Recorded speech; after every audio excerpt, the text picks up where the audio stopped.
हाँ भाई बच्चों, जो नोट्स मैंने आप लोगों को भेजे थे वो हमारी third unit magnetic effects of current and magnetism के थे।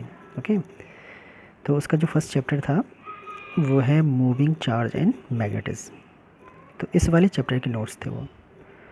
जो फर्स्ट टू हेडिंग देखी होगी आप लोगों ने, उसमें the concept of magnetic field, ये हम क्लास 10th में कर चुके हैं, और स्टेट एक्सपेरिमेंट ये भी हमने क्लास 10th में पढ़ लिया था। ओके, बाई चांस इन दोनों हेडिंग से अगर आप लोगों को कुछ दिक्कत आ रही हो तो आप लोग पूछ सकते हैं इजीली। फर्स्ट मैथमेटिकल हेडिंग इस चैप्टर की जो है वह है बायो सेवल्ट लॉ।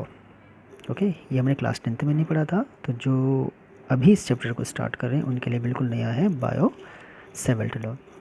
जब हमने ओरस्टेड एक्सपेरिमेंट किया होगा तो ओरस्टेड ने कहा था किसी भी करंट कैरिंग कंडक्टर की सराउंड में मैग्नेटिक फील्ड क्रिएट हो जाता है। ओके, तो उसका उन्होंने एक्सपेरिमेंटल प्रूफ दिखाया and that was the only theoretical part. Okay, observations के बेस्ड पे, एक्सपेरिमेंट के बेस पे। जो फर्स्ट मैथमेटिकल पार्ट था वो दो साइंटिस्ट, जैसे कि इसमें दो नाम देख रहे हैं हम, बायोट एंड सेवल्ट, बायो सेवल्ट बोलते हैं उसको, उन दोनों ने इसका मैथमेटिकल एक्सप्रेशन दिया। ओके, तो क्या है देखने ज़रा। Suppose any wire we have, है ना, आर्बिट्ररी ऑफ एनी शेप, इसमें अगर करंट आई फ्लो हो रहा है तो जैसे कि हमने ओरस्टेड एक्सपेरिमेंट देखा था कि इसके सराउंडिंग में मैग्नेटिक फील्ड क्रिएट हो जाएगा। ओके, तो ऐसे ही एक पॉइंट यहाँ पर है, सपोज़ पी, इस पर हमने मैग्नेटिक फील्ड निकालना है, लेकिन होल वायर से नहीं निकाल पाएंगे हम डायरेक्टली। तो कर क्या रहे हैं हम, इसका एक एलिमेंट ले रहे हैं, suppose of length D L, small D L, इसका जो एलिमेंट है दैट इज़ डी एल। तो इस डी एल एलिमेंट के कारण इस पॉइंट पी पे कितना मैग्नेटिक फील्ड होगा वो बताया बायो सेवल्ट ने। Okay, suppose the distance is this, sorry r, and the angle this is suppose था, इट मे बी पर नॉट बी। ओके, पी थोड़ा ऊपर भी हो सकता था, नीचे भी हो सकता था, suppose this angle is theta. तो अब हम बता सकें तो बायो सेवल्ट ने कहा है जो इस एलिमेंट के कारण इस पी पर जो मैग्नेटिक फील्ड होगा वो देखो कैसे डिपेंड कर रहा है।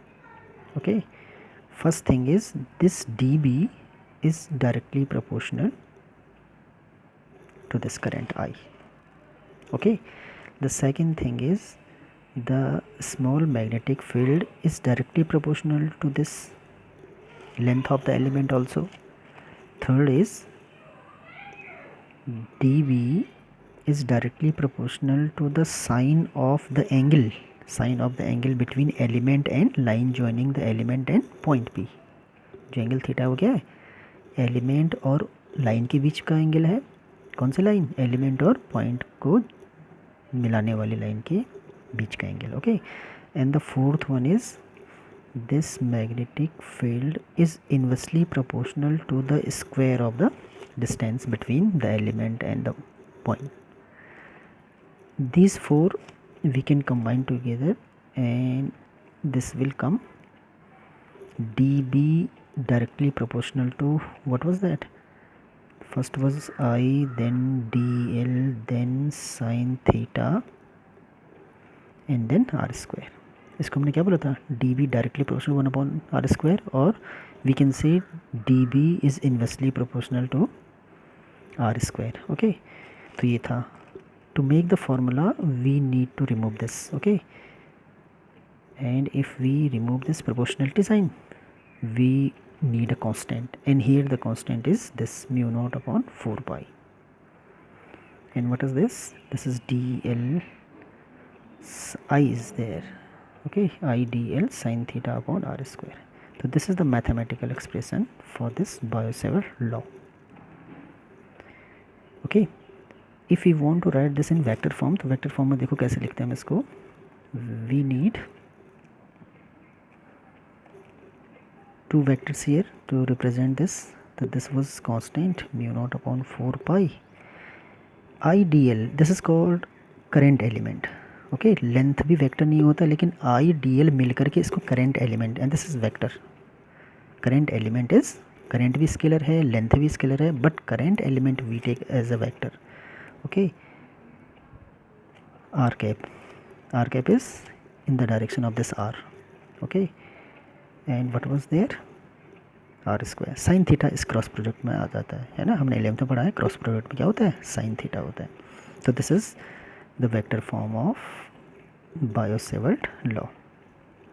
इसको अगर आर कैप की जगह आर वेक्टर में लिखना होगा तो कैसे लिख सकते हैं हम, D B vector is equal to mu not upon 4 pi, this is I D L vector cross R vector.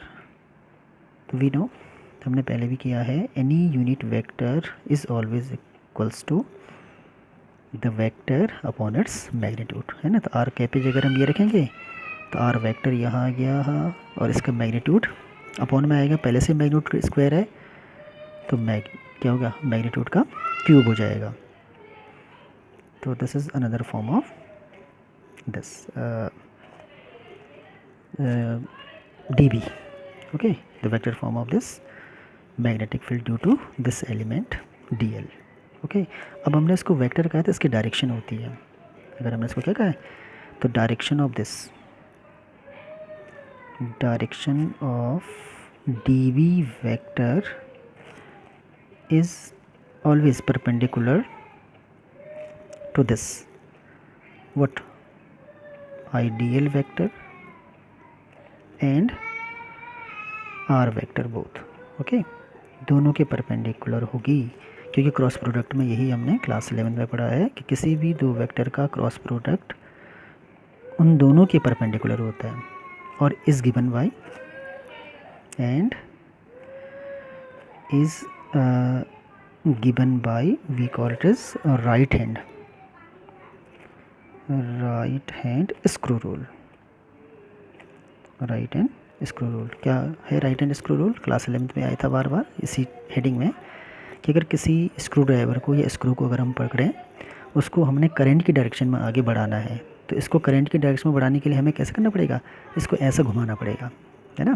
तो जस्ट सी, अगर इसको करंट की डायरेक्शन में आगे बढ़ाने के लिए जस्ट सी द फिंगर, यहाँ से मेरी फिंगर अंदर की तरफ जा रही है, तो यानी कि मैग्नेटिक फील्ड यहाँ पर ऐसे हो जाएगा, और यहाँ से बाहर की तरफ आ रही है, तो इसका मतलब मैग्नेटिक फील्ड यहाँ से बाहर। अगर कोई पॉइंट यहाँ होता, suppose any point P dash is here, तो यहाँ पर अगर हमें मैग्नेटिक फील्ड निकालना होता तो उसकी डायरेक्शन आउटवर्ड डायरेक्शन रहती, परपेंडिकुलर तो होंगी साथ में आउटवर्ड डायरेक्शन में होंगी। इसलिए जो मैग्नेटिक फील्ड पेपर में इनवर्ल्ड होता है, we denote it by this cross, and the vector sorry the direction of magnetic field which is perpendicular but क्या काम ने outward direction, that is denoted by this dot. Okay, perpendicular यहाँ पर भी है बट इनवर्ल्ड है, we denoted by cross. Perpendicular यहाँ पर भी है but it is outward, we denoted by dot. Okay, तो मैग्नेटिक फील्ड इसकी तरफ ऐसे सर्कुलर हो जाएंगे, यहाँ से अंदर जाते हुए यहाँ से बाहर। ओके, इस ढंग की, तो इस ढंग से हम इसका डायरेक्शन निकाल देते हैं। इसकी unit, magnetic field first time आ रहा है, ये 10th में भी रहा होगा। ओके, यूनिट ऑफ बी, ये तो एलिमेंट का निकाला हमने, टोटल कंडक्टर या टोटल वायर का निकालने के लिए हमें इसका इंटीग्रेट कर देंगे, तब हमें डायमेंशन दिए होंगे इसके, कुछ इनफाइनाइट होगा तो इनफाइनाइट की लिमिट लगा देंगे, कुछ दिया होगा लेंथ तो उसकी लिमिट लगा देंगे।